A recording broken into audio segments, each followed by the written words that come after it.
Riding home. We don't know what we picked. Our friends at Red Zone picked it for us. I don't know what I wrote down 20 minutes ago. I remember what it was. I remember what it was. When did you know the UGA had beaten TCU in the national championship game? Yeah, this is actually not a horrible topic because it gets us to relive some things from our time in Los Angeles. On the LA streets. First of all, I mean, these rough. Did you find LA difficult in terms of roughness? No, not at all. Yeah, we were at the airport area a lot, but I don't know how much. I don't know what it's like in other spots. Maybe. My wife is a very nice person. She's very quiet, and we were basically all planning that Georgia would win the national championship. Right? Was like there any confusion? I think what I was saying. No, we really did act like they had already won. Yeah, there was like zero. That was a very curious outfit. There was no. That's really. You know what, man? Go for it. Like if you can pull that off, that's you. I say. Why don't you do that? You saw him. You can't do that exactly. He has it way better than I could pull that off for sure. What I was saying the whole time, and my wife was like, oh man, why are you talking? It would have been one of the biggest, most consequential, but it was actually would have been the largest upset in championship history for college football. And I believe some people were saying it would have been the largest upset period in sort of championship single game one-offs. I think Duke UNLV would probably be in the same universe, but that didn't happen. I don't know when I knew. I think for sure I knew when they went up 17-7. I mean, TCU couldn't move the ball, could they? They had the one drive. When you're on it was just one play though, right? That's true. Yeah, it really was. But they punched in it. They did capitalize. They did. Had they not done that, but when you're on the field, I think it's different when for y'all when you're elevated. Because I think y'all can see things in ways that that I can't. And man, you coming out on my green light, you are gonna get hit, and it's gonna be you. It's gonna be you. It was. Why are y'all so confident about walking through a damn crosswalk? Now listen, I can't say that I am. Nope.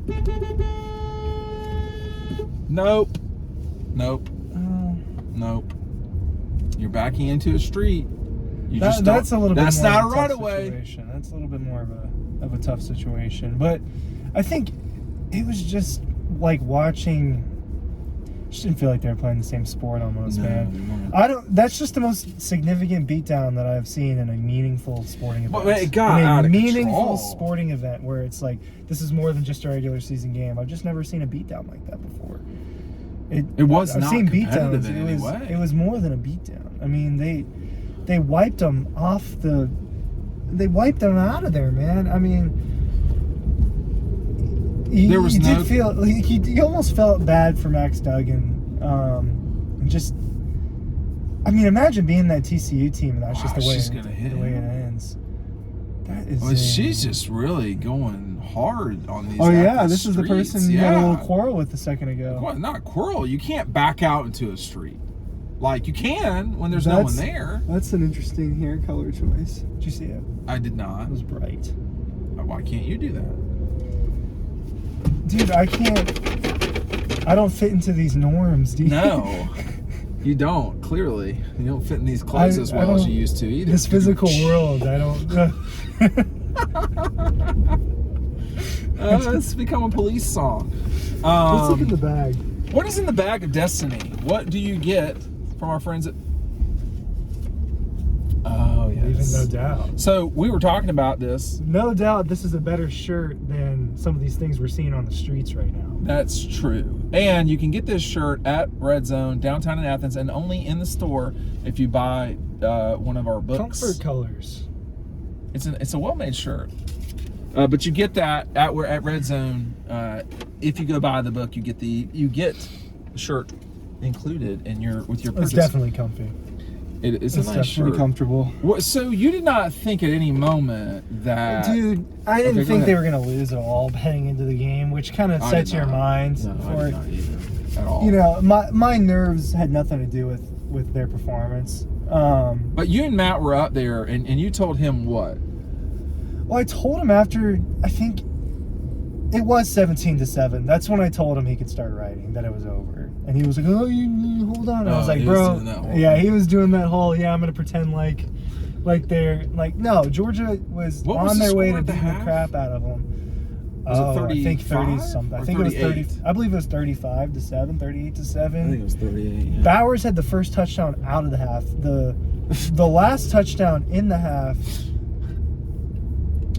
was it it was 80 minutes. This is the problem. This is the problem. You can't remember the problem is it wasn't memorable at all. No, but like, there wasn't like a moment where I was like, man, there just wasn't one. Like, I mean, I remember Stetson rushing for 2 touchdowns. I remember the most memorable thing to me really is Javon Bullard's 3 turnovers. Well, but when they got up and like, I think they were in a 3rd and something, TCU, and I knew that if Georgia made them punt, that the game was over. And I think that was at 17-7, and they must have come down and scored 24-7 right after that, because it was so, like, you know, when did you know they had beaten Ohio State? Well, not until that ball went whizzing past, you know, to sidewinding to the left. I mean, you could hear the scream of the Georgia fans, but the guys, even then, they couldn't tell when they were on the ground. We were talking to Jalen or Nazir, they didn't know that they had won for sure.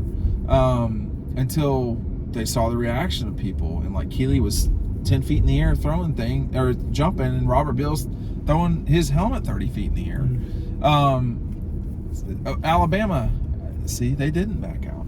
Alabama game, you know, did you think that Alabama was going to come down and score? When? And for the final, before the third of Keeley, yeah. So I wasn't sure.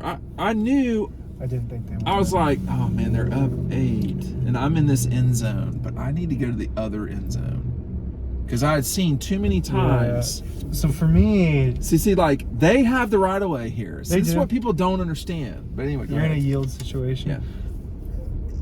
The couple bros. The national championship. Well, I think it's a dad and his kid. Dude, that guy was 20. Well, the other guy was 15. Yeah, he was young.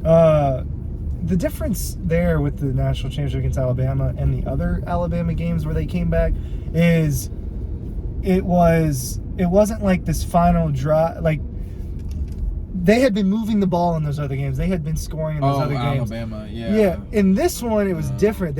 It's not like they had some momentum heading into that moment. Heading into the Keeley Ringo interception, Alabama didn't have momentum. They had momentum in all the other games. He made a bad throw there. That was a bad decision. A bad overthrow. Bad throw. And, you know, we've had a private conversation with Keeley about that play and everything. And that's... It was a lot more than just it was a lot more than just a bad throw. There was more bad into it, but at the end of the day, it wasn't a good throw. I think he was freaking out a little bit. Well, they were I mean, there was really not a ton to panic about if you're Bryce at that stage, Bryce Young. But we're just going to park. Yeah, we can park. But it was, you know, so Andrew Tucker Davis works for the university. He is in there. He's a photographer for the university. And if you get the University of Georgia's magazine, that's him and his staff, the photos and all this. So I turned to him and I said, you know, this game's not over. And he said, oh, I know. And I said, and I thought, after Georgia scores, I usually stay in the end zone just in case. Just in case there's a game-changing play. And they score a touchdown and make it a twofer or something like that. Well, then Alabama got like 2 first downs, and they were at midfield. And I said, I said to myself, I've seen this before. I'm going to the other end. This game's going to get decided in that end zone. That's what's going to happen. Had I stayed exactly where I was, which would have been incorrect, by the way, I would have nailed the Keeley Ringo shot coming straight at me. I was right in the corner end zone where A.D. Mitchell was and got that touchdown. That would have been... if you had just stayed I had just stayed in that one spot. But I learned my lesson in 2012 of you got to go to the end zone, because the end zone is where games are decided. But as a photographer, when you're shooting games, you don't know where the game. You know this too. You don't know where the ball's going. No, you just don't. And when you're up shooting down, you have a lot more wiggle room. When you're on the field shooting, you cannot choose where they go, and there's all sorts of things in your way. Officials number one, but also players and goalposts. There's no shortage of things in your way on the field, and in that instance, I thought the cleanest place to be is the end zone. They're going into that end zone. This game, not only if they score a touchdown, they will not have won the game, they're also going to have to get a 2-point conversion, Alabama. Mm-hmm. So I was like, I'm sprinting down there. And the problem was, I didn't even get to the end zone before they keep moving the ball.